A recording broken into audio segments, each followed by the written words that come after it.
Everybody feels a bit of a thrill when they drive a road car fast. Driving a Formula 1 car or a DTM car on the limit of its grip and on the limit of its performance is a completely different level. It's a similar feeling but timed by 1,000. It's just the sheer power of the machine that really drives you on. As a racing driver, you're driving at extremely high speeds, turning in exactly the right point, braking at exactly the right place. It's all about precision, driving the car to the limit but not over the limit. So it's extremely difficult to actually get the most out of the car without making any mistakes.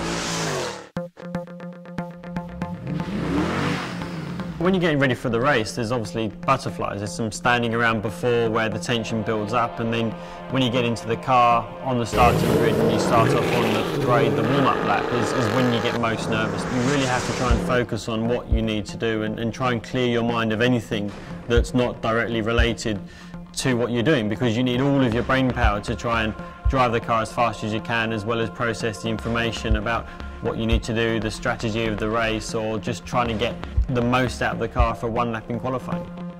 With racing cars, you make very small adjustments, millimetre adjustments on the ride height of the car, or points of a bar adjustments on the tyre pressures, which make a big difference to the handling of the car.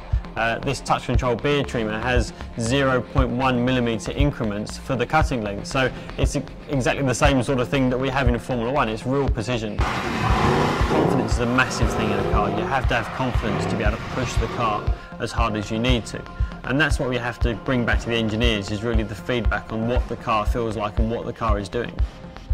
Only a driver driving the car can give that sort of detailed information to an engineer. You can't see it on computer or on simulations. It's really getting the car on the track is where you find out if the balance of the car is right. The difference between success and failure is very small. When we're driving, we're really fighting for thousandths of a second at a time. So it's really the difference between braking half a metre later or getting on the power a fraction, half a tenth of a second earlier than the other driver, which makes a difference. So it's real precision work that you have to do in the car to get the last ounce of speed out of the car, and it's a very fine line. The touch control beard trimmer is perfect for me. It has touch controls on it, touchscreen controls, it had USB charging. It's a real innovative design to a product that is perfectly suited for someone like me.